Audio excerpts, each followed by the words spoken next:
entrando em contato com o atendimento ao cliente. Para muitas pessoas é um jeito fácil de arruinar um bom dia, mas na Zendesk nós deixamos a experiência do cliente melhor. Melhor para sua avó, melhor para o seu vendedor preferido de flores, melhor para o cara do apartamento 3A, melhor para você, melhor para todos. Porque enquanto alguns dizem que o cliente sempre tem razão, nós dizemos que o cliente é sempre humano. E como seres humanos, queremos fazer algo melhor para todos nós. Zendesk, experiência do cliente com IA desenvolvida para humanos.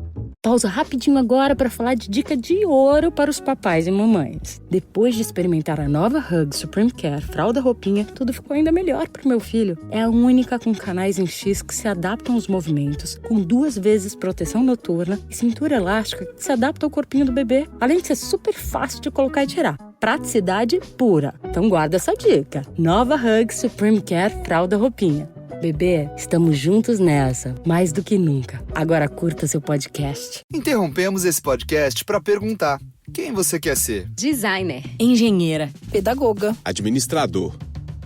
Quer saber? O Senac EAD é nota máxima no MEC. Tem cursos de diversas áreas, com conteúdo elaborado por especialistas do mercado e professores mestres e doutores. Ainda tem o Senac Carreiras, conectando estudantes a vagas de emprego em todo o país. Saiba mais em ead.senac.br/graduação.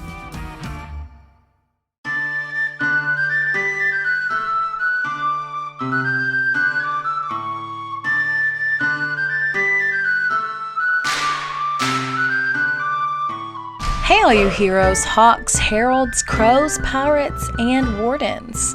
Welcome to the Dragon Age Lorecast, where we unpack, discuss, and galaxy brain about all the lore behind the Dragon Age series. We are so excited to bring you this podcast. Every episode, we'll be talking about a different topic in the Dragon Age universe. From character deep dives to exalted marches and elven gods, we will cover it all. There will be spoilers. And always remember, swooping is bad.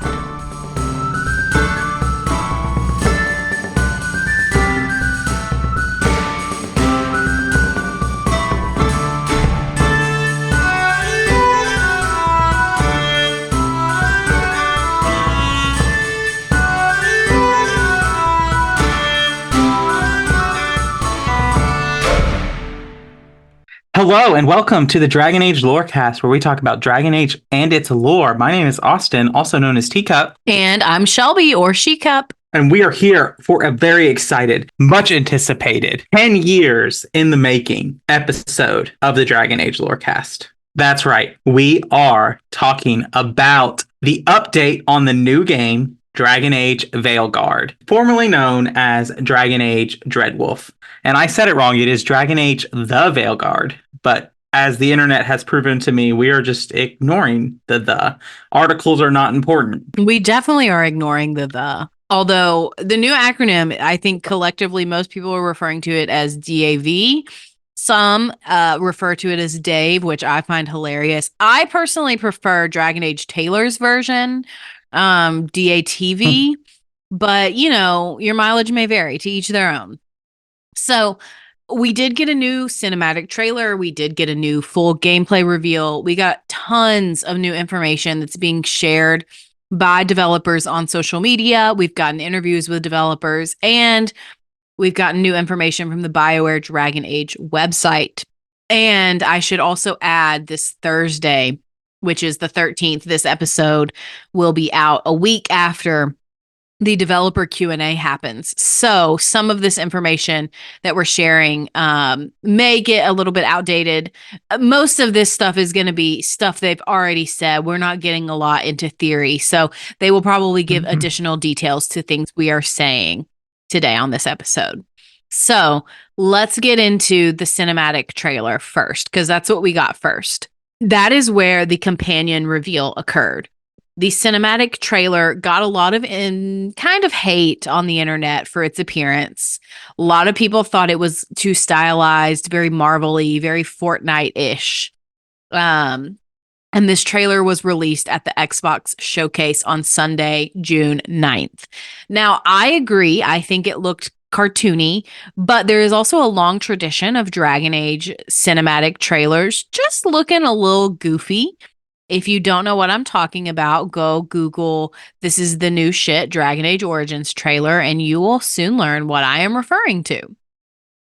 But the big thing about the cinematic trailer is that it introduced us to the companions of Dragon Age Veilguard. There are 7 in total. They are allegedly all romanceable by any gender, per Mike Gamble.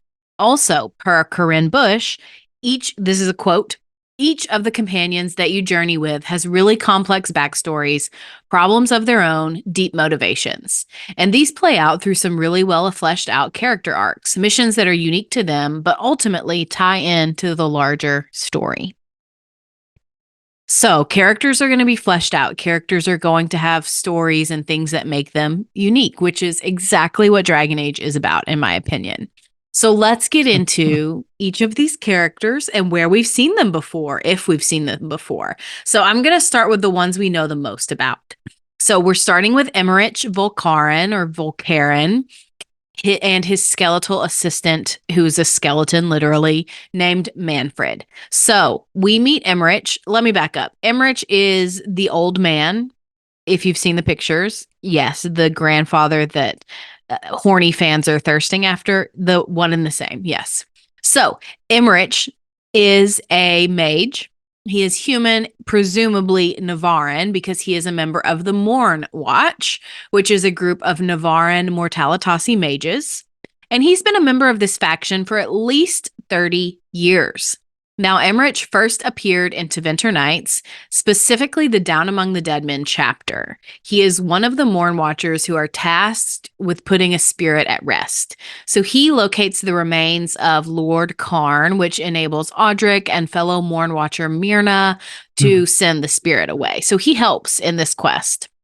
And once they complete this task, they then go back to Emmerich's home to kind of debrief and talk about everything that happened. And Emmerich also appears in a short story that was titled The Flame Eternal, and that was released for Dragon Age Day 2001. Oh my God. My brain is broken. Dragon Age Day 2021. And this story begins with a flashback to 922 Dragon, where Emmerich and a fellow Morn Watcher named Joanna Hezenkos put a spirit at rest by reuniting him with the remains of his wife. We will talk about this short story on the Lorecast soon on our short stories episode. So that's everything we know about Emmerich so far. I think he's probably one of 2 we know the most about. And the second one of this group is Lucanus. I don't think we've gotten confirmation yet. Delamort, who is a rogue, human, and Antivan. He is a master assassin. Wait, which podcast are we on again? Just kidding. He's a master assassin of the Antivan Crows and the grandson of Katarina Delamort, who is the first Talon or the leader of the Antivan Crows. He does not want to be heir, but he is his grandmother's favorite. And he did first appear in Tevinter Nights during the Wigmaker Job chapter. Lucanus and his cousin Ilario accept an anonymous contract on Ambrose Forfex, Tevinter's premier Wigmaker and a Venatori blood mage. After a lot of blood magic and a bunch of Red Lyrium shenanigans, more than just the Wigmaker is killed at the party. And so the rumors about what happened at the party earned Lucanus the nickname The Demon. He is also the subject of the short story The Wake, published for 2020's Dragon Age Day. In this story, multiple Antivan Crows tell stories about Lucanus at his wake, at his funeral. And it should also be noted that in the marketing, he is being marketed as the Mage Killer, likely because of what happened in Tevinter Nights. So our next companion is Nev Gallus. I know there's a lot of conversation about how to spell or how to pronounce her name, whether it's Nev or Nave or Neve. It is Nev. You can hear it in the gameplay that they've revealed. Varric says her name and pronounces it as Nev. So she is a mage, human, presumably from Tevinter. She is a private investigator located in Minrathous, and she also has a prosthetic leg made out of dwarven metal. She appears in Tevinter Nights' Streets of Minrathous chapter, where she is on a job hunting down Venatori. She learns the Venatori are planning to free a powerful demon who is sealed under Minrathous, and she then works with those same Templars to stop them from freeing the demon. She also appears in an issue of The Missing, where she meets up with Varric and Harding in Minrathous. Nev tells them what she's heard, that Solus has been stealing artifacts from the Venatori, attacking their sites throughout the city, and freeing some of their elven slaves. She also says that her associates, a group called the Shadow Dragons, have been trying to help these former slaves. Side note, the comic also lets us know that the Shadow Dragons do not work for or with Solus, but that they do respect him and they know somehow that he was planning to leave Minrathous. So these three are really the ones we have significant knowledge about. They're the three that we have. They're the only three that, other than Harding, they're the ones that we've seen before in outside media. I'm kind of excluding Harding because we all kind of know who Harding is. So the next few we don't know as much about. So Balara is a rogue, elven, presumably Dalish woman. She appears to be more of Asian descent, which is a first for Dragon Age. And she's also a veil jumper, which is an alliance of Dalish mages and hunters, as well as some non-elves, who formed a group to deal with the threat against Arlathan Forest. If you have no idea what I'm referencing, you really need to read the Missing comics, or you can wait until our episode on it in a month or so, maybe like 2 months, sometime in the future. The next character is Davrin, who is a warrior. He's an elf, presumably Dalish, and he's also a Grey Warden. We really know nothing about him other than the fact that Davrin appeared in a leak for Dragon Age 4 back like a year ago. And I should also say that Davrin is a black elf, which is also a great step forward in terms of representation, because we've been saying for a long time that BioWare really needs to bring in some elves that are not just white elves. So our 2 elven characters are not white, and that's amazing. So the next character that we have is Tosh, who is a warrior. Kunari, kind of. We don't know if she's Kunari or Talvashoth. Could go either way, honestly. But we know that she's a warrior and that she's a dragon hunter affiliated with the Lords of Fortune. Maybe the name comes from Atashi, perhaps, which is a Kunlot word for dragon, which means glorious ones. We're not really sure. And I know a lot of people have been speculating on this character that they might be non-binary, but we have not been given any confirmation of that as of yet. We do know that this is a little bit about the game. We do know that in character creation, we will have there will be non-binary options, which I assume are very similar to Baldur's Gate 3, when you can set your gender as non-binary. So the in-game characters will refer to you as they, them instead of he or she. But I do think it's interesting, the Atashi, and that in Kunlot, perhaps this is a new position in the Atom, or maybe even the Ben Hasrith. Yeah, it's possible. Anything's possible at this point. And we'll talk more about the character creator in the second half of our episode, so stay tuned. And then the next companion and final full companion that we have is Lace Harding, who is a rogue surface dwarf. We know her because we love her. She's from Inquisition. She's an Inquisition scout. She appears in every issue of The Missing as the main character alongside Varric. Again, just read it or wait till our episode. And I'm also mentioning Varric here because he's not an official permanent companion. He appears as a companion in the teaser, so I'm assuming he is going to be like a temporary companion who kind of leads you through the introduction. That's my guess for Varric's role in this. I'm very terrified for Varric's safety in this game after watching the gameplay. And I think Mike Gamble said on Twitter that the safety of our companions is not guaranteed. So I am shaking in my boots over Varric's status at the end of Veilguard, because I'm afraid we may have a funeral on our hands. I just want to say, like, this is the same company that developed Mass Effect 2. So And 3. I mean, I know what they did to us with Thane's romance. I mean, Shepard watching a fucking video of their deceased partner saying goodbye to them. That shit is heartbreaking, heart-wrenching.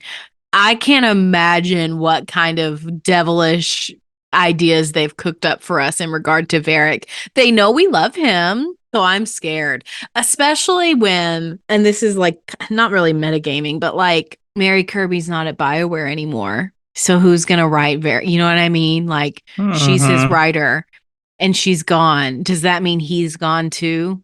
I'm scared. I'm really scared. So anyway, those are our companions. Do you have thoughts about the other ones outside of Varric's potential impending death? No, but I do want to say that Bianca said that if we hurt Varric, that she's coming for the Inquisitor. And if that bitch shows up to be mean to the Inquisitor, I might kill her. Well, I don't think she'll show up because she probably has no... I don't know. We'll see. I thought you were going to say... I probably don't want to pay Laura Bailey to do it. But I thought you were going to say that that's how you were going to treat BioWare if they kill Varric off. You hurt him, I break your face. I mean, that's just... Sorry. Yeah, fair. So back to all of the companions. I'm really intrigued by all of them. They all seem very unique, very separate from one another. I don't feel like there's any companion that like, oh, this is redundant. They all look really compelling. I am drawn to Lucanus and Bellara personally. I'm not sure who I'll romance first, but those are the ones I'm being drawn to. I know that the fandom collectively is lusting after Emmerich, which I find hilarious. I don't know what anybody expected from Dragon Age fans, but no, they all look amazing. I'm so excited. You know that TikTok sound that is like the conventionally attractive one, not the scaly lizard man. Yeah. Yeah, that is the epitome of that sound was made for the Dragon Age fandom. Yeah. Oh God. Yeah. Dragon Age and Mass Effect fans unite under that for sure. Okay. So let's go to our mid break and then we can kind of come back and talk about some more technical stuff about the game that we saw in the gameplay reveal. Chegou a melhor parte do podcast. É hora de provar a melhor Coca-Cola.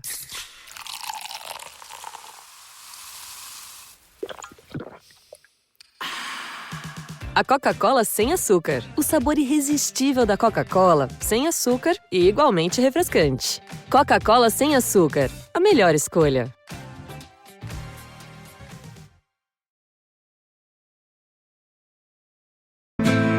What is this? A new book? All this shit is weird. Oh, Varric, that is a terrible title. What are you even thinking? That book you were reading this morning, Assyrian Spear. I don't think he had a spear in the legends. He does in this one. Read the description. Andraste knelt before no man but her maker. But she hadn't counted on the Archon Hessarian. Can Hessarian penetrate the tight-knit defenses of the warrior prophetess? Will she be prepared to face the full blast of his power? Wait a minute. Isabella, this is a vulgar thing. You want to borrow it? No! You sure? It has pictures. Not listening, I'm not listening. Varric, does Hawk ever autograph books? Why? Doesn't your copy of The Tale of the Champion have a big hole in it? Yes, but it could also have Hawk's signature on it. So, welcome to the middle of the show where we talk about things going on with the podcast. And it's here where I take time to thank our patrons. Thank you to our first patrons, Genesis and Lisa M. Thank you so much for your support. If you want to join us on Patreon, do so at patreon.com/DALorecast. Also, if you want to support us in other ways, you can leave us ratings and reviews on Apple and Spotify, and you can leave us comments on our episodes on Spotify. If you leave us a 5-star rating and some kind words, we will read out your comment or review on a future episode of the show. And today I have a review from Cassie M. And they say, I realize I'm behind on this and you already know this, but there's a codex called Sex and Thetis, and it says that it is encouraged for Tevinters to have sexual relations with favored slaves. Love your show. Well, we're glad that you like our show. That little lore tidbit is disgusting. If you've been around the podcast for a while, you know we don't have the highest view of any country in Thetis outside the Free Marches and Ferelden. So yeah, but yes, Tevinter magisters are terrible to elves, and that's gross. But we greatly appreciate you listening to our show, and we love that. And the last thing is, if you want to talk about Dreadwolf or Veilguard, if you want to talk about all the stuff we're getting, if you just want to come in and say, y'all, I am content overloaded, and I just need to vent my thoughts, the place to do that is the Cups Podcasting and More Discord server. We have a dedicated Dragon Age the Veilguard channel, and it has probably 10,000 messages in it already. And we're just there talking about it. If you want to talk about it, come jump in that Discord and talk about it. We're almost at 400 members in the Discord. Here's a challenge. Let's get up to 500 members in the Discord. So if you haven't joined that already, come on and join and talk to us. We'll be glad to have you.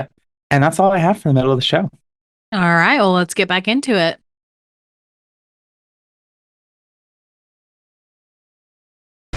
The past years have been so busy. We have earned at least a few moments of rest. A calm night out sounds... Oh, bravo! Bravo!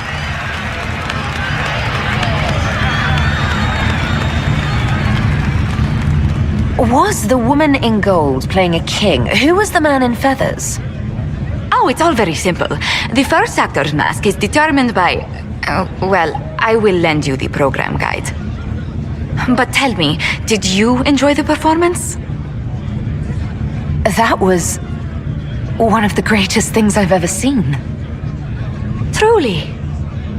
That part with the glittery, and they actually set fire to... Yes, I truly enjoyed it. Then I call tonight a great success. I've got some of it written down now. Give it here. Her breasts strained against the leather jerkin like two wild stallions corralled against their will. She pounced, the smooth moves of a jungle cat, and locked her thighs around Donnick's waist. He... What? Nothing. What is that? Shh. Isabella just thought she'd celebrate your love affair with a written dedication. It's friend fiction. I do it out of love. I will never, ever be clean again. You fear barbarians will swoop down upon you. Yes, swooping is bad. Okay, so before we kind of get into the summary of the showcase, I just wanted to talk about the protagonist for a little bit. So you may have known this, it was theorized already, but our protagonist is Rook. That's kind of their name. Like we've got the Warden, we've got Warden / Hero of Ferelden, Hawk, and Inquisitor / Herald of Andraste, and now we have Rook. And the reason why this was theorized before is because there's this little red book that BioWare Dragon Age employees had that on the front cover has an image of a Rook piece and from chess, and it has an image of like a wolf's head on it. So like Dreadwolf and Rook, that's kind of the thing. So people have long speculated that the protagonist for this is Rook, and it turns out that is correct. That is true. So they are fully customizable. You can play any of the races: elf, dwarf, Cunarian, human. You also get to choose between warrior, mage, and rogue, as we've done in all 3 games so far. But we also get a little bit of a throwback back to Dragon Age Origins, where we get to choose between different factions. Now, I should clarify that I don't believe this is going to be a true origin, just because I know that it was very difficult for development to have these fully fleshed out origins. Personally, that's my opinion. I think that these are going to be more of like starting factions. Maybe at most we'll get a scene or 2 at most, but I think realistically it'll just impact conversations, maybe some starting dialogue. And it will not be a fully fleshed out origin like Origins. But these groups these factions you can choose to be a part of are Grey Warden, Veil Jumper, Shadow Dragon, Lord of Fortune, Mournwatch, or Antivan Crow. And I should also add, we have a lot of references of articles that have been released over the past week to 2 weeks about the upcoming game. And so I'm just going to be referencing these articles. They are all in the show notes at the end if you want to go and read them for yourself. So the last thing I wanted to say is, per Eurogamer's article on Veilguard, we already know the specializations for Rogue, and they are Duelist, Saboteur, or Veil Ranger. A lot of good stuff there. I don't have a lot of thoughts on all of those other than I'm interested. Obviously, like, all of us want to be a Grey Warden again. It's what got us into Dragon Age in the first place, but I'm very interested in the Shadow Dragons. Me too. I think that they sound really interesting. Yeah, I'm gonna have a hard time choosing, but I may be swayed by the Veil Jumpers. We'll see. But let's get into the showcase a little bit. So, just going to give you a summary, and then we've got a lot of bullet points that we can go through. So, in the gameplay that they showed us, we saw Varric shows up with Rook, as well as Harding and Nevgallus, 2 other companions.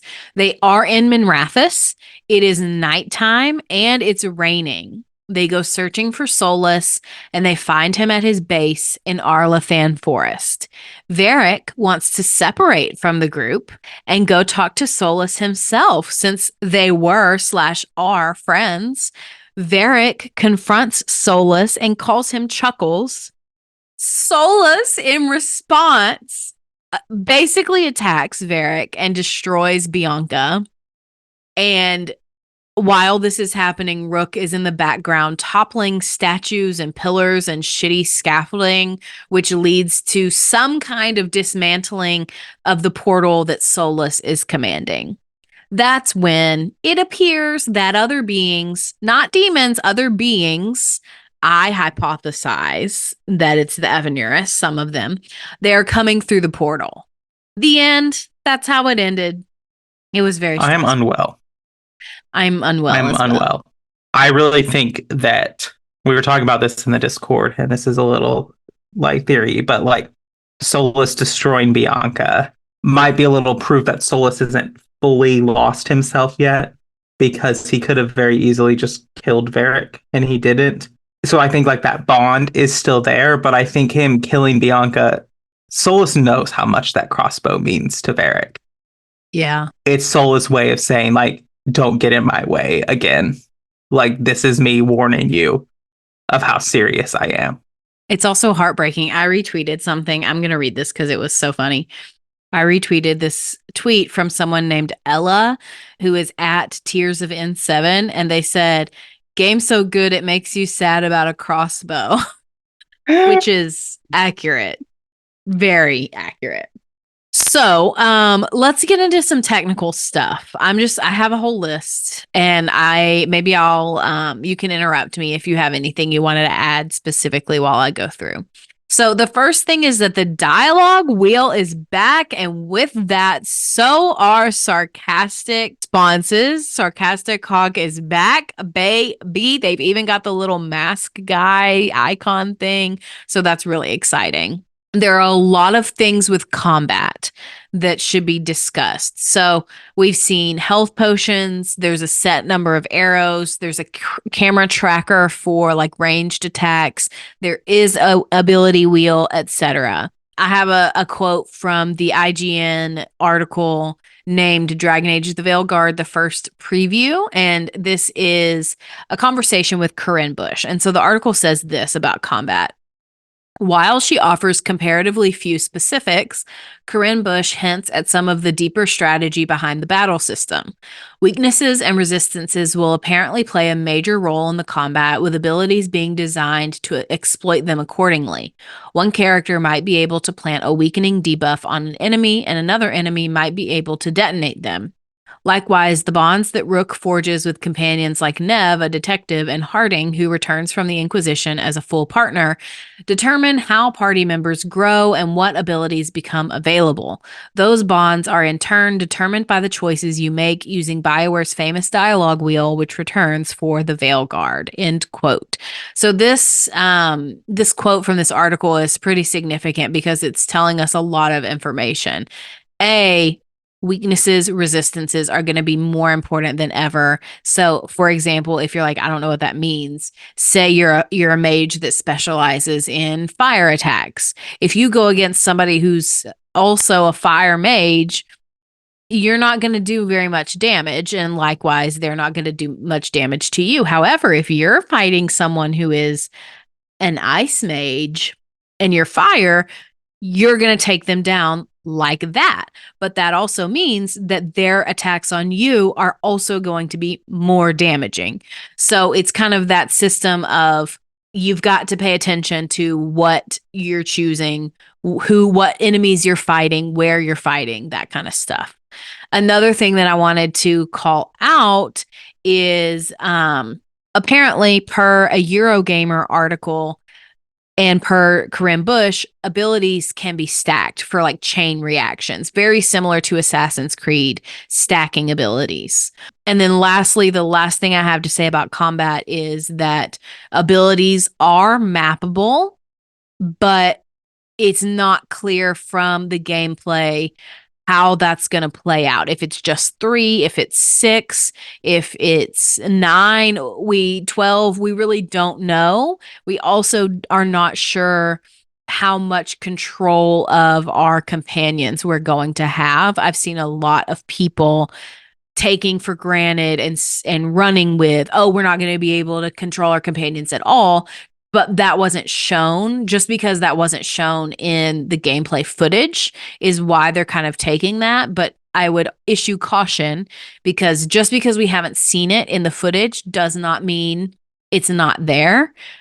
This is very early game footage. Like, it seems pre-companions. So of course we're not really going to be able to control companions when we don't have companions.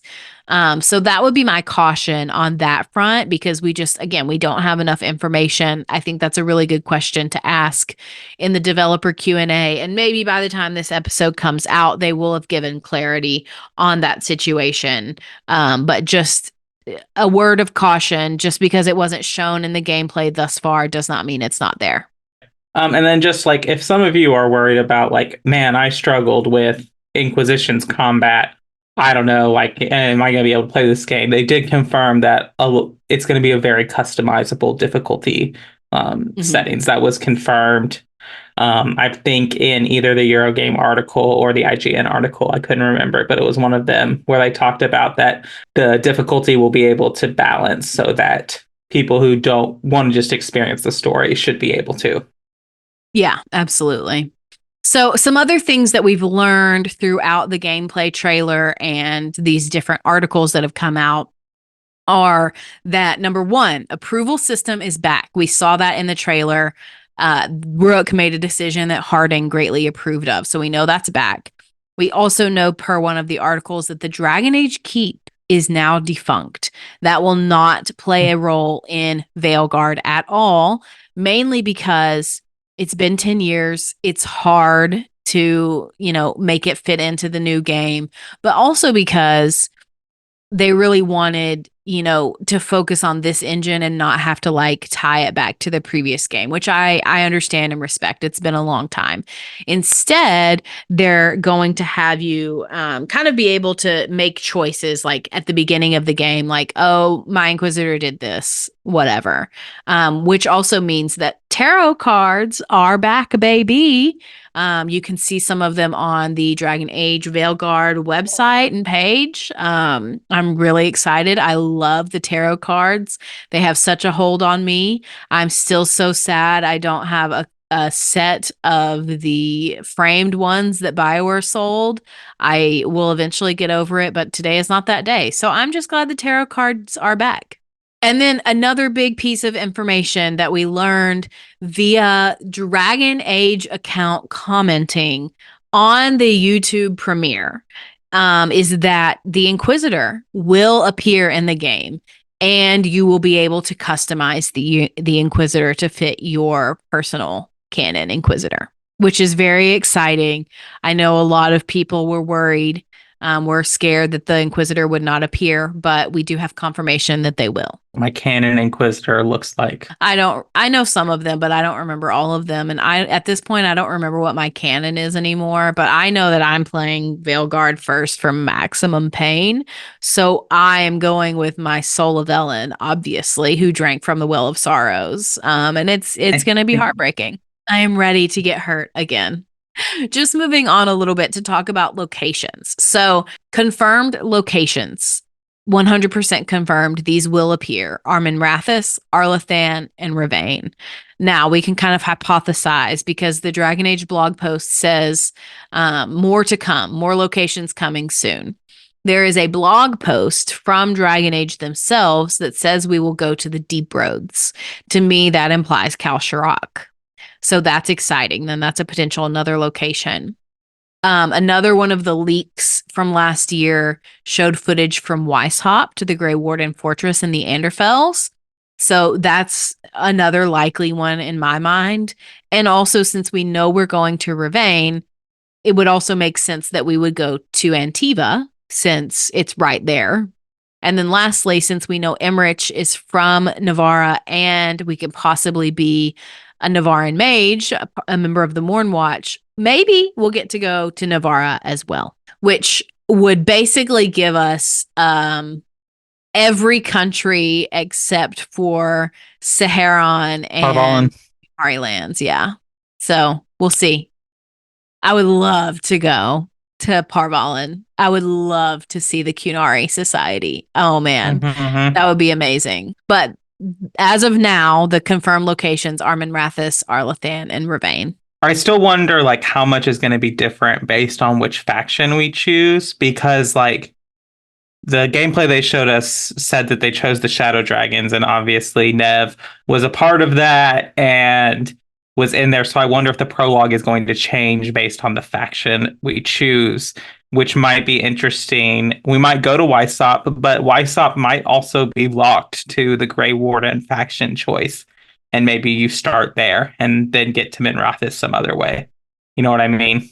Yeah, that makes sense.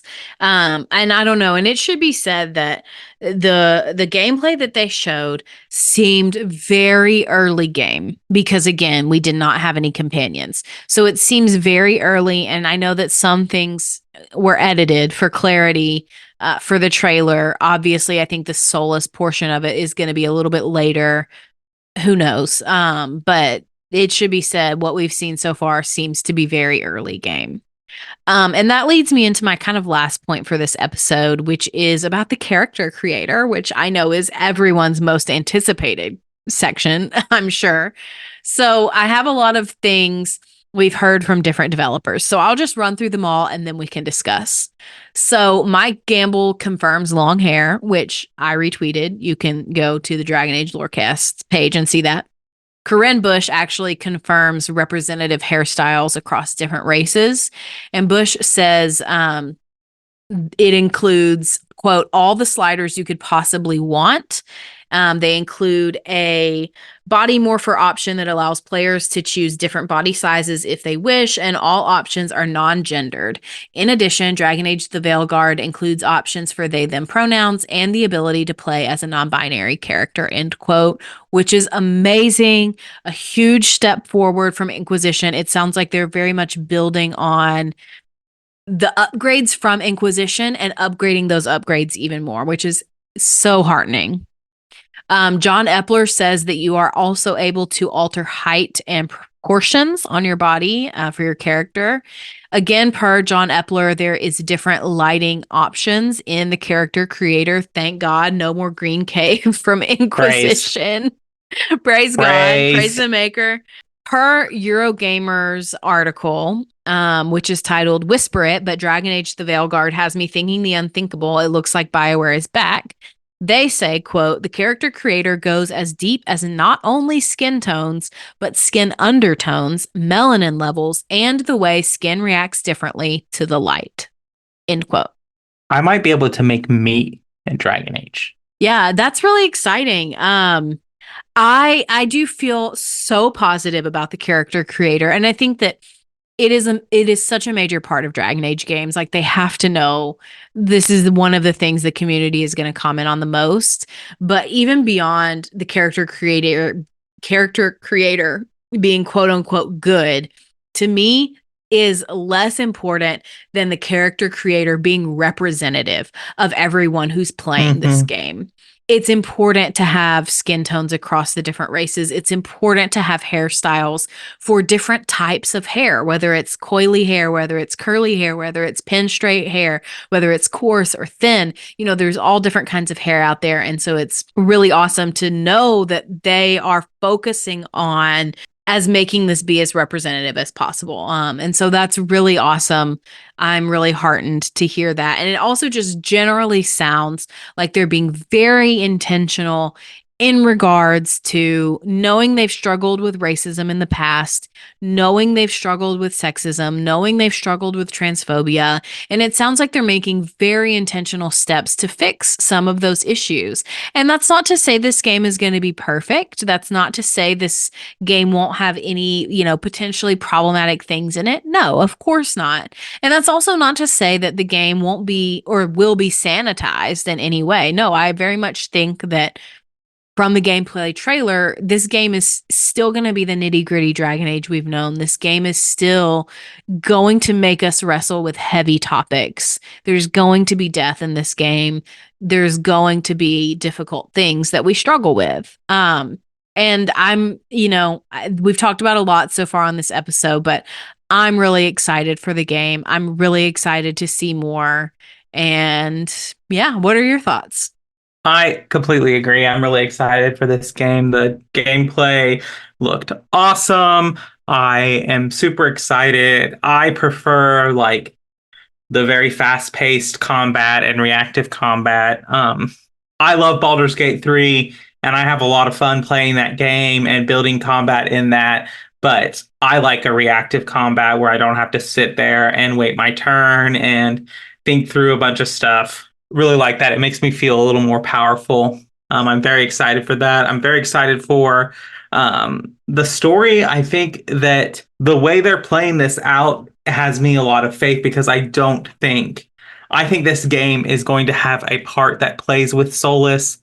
But I think, like we've been saying basically since day one of this podcast, that we don't think Solus is the main antagonist or main villain of this game. And I think that the gameplay here all but confirmed that. Yeah, I think I agree.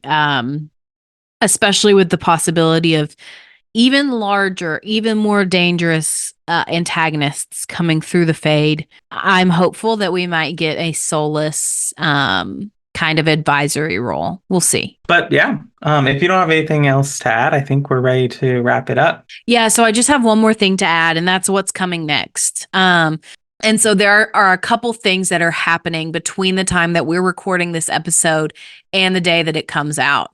And so I just wanted to give you guys who are listening a few things that are coming up, which is on June 14th. There is a Discord developer Q&A with BioWare's new Discord server. You can find that online in our Discord server. I'll put a link in the notes. And then on June 18th, there is a Game Informer cover story about Veilguard coming out, which I assume will give us more details as well. So those are two things where we can learn some more and that may potentially change some of the information that we've given here, some of the theories that we have given. The information that we're reporting is going to stay the same. But may change some of our personal theories and opinions on where the game is going. So stay tuned for that. We still don't have a release date, so hopefully we're going to be able to get that soon, and we can plan out the rest of our Dragon Age 2024. Yeah, I'm super excited. Dragon Age Summer has just begun. Thank you for organizing all of this, Shelby. Thank you all for listening to the Dragon Age Lorecast. We will see you next time.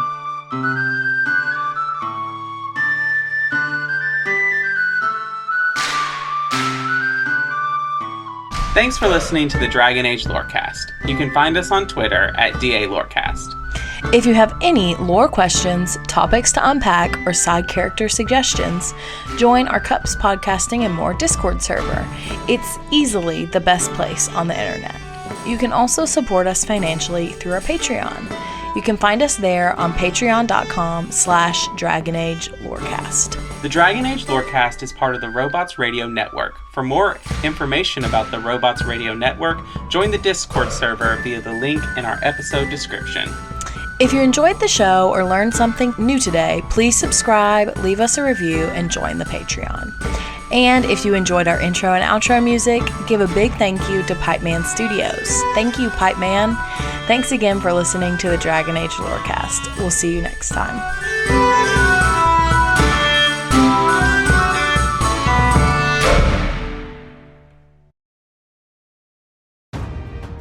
Have you ever wanted to deep dive into the lore and stories behind all your favorite Marvel movies? Then do we have the show for you? I'm Captain Shenko. And I'm Psych88. Join us as we dissect the media megalith that is the MCU. We'll talk about the origin stories, the fights, and everything in between. The MCU Lorecast releases on all major podcasting platforms on Mondays as part of the Robots Radio Rocket Club and can be found on Facebook, Twitter, and Instagram.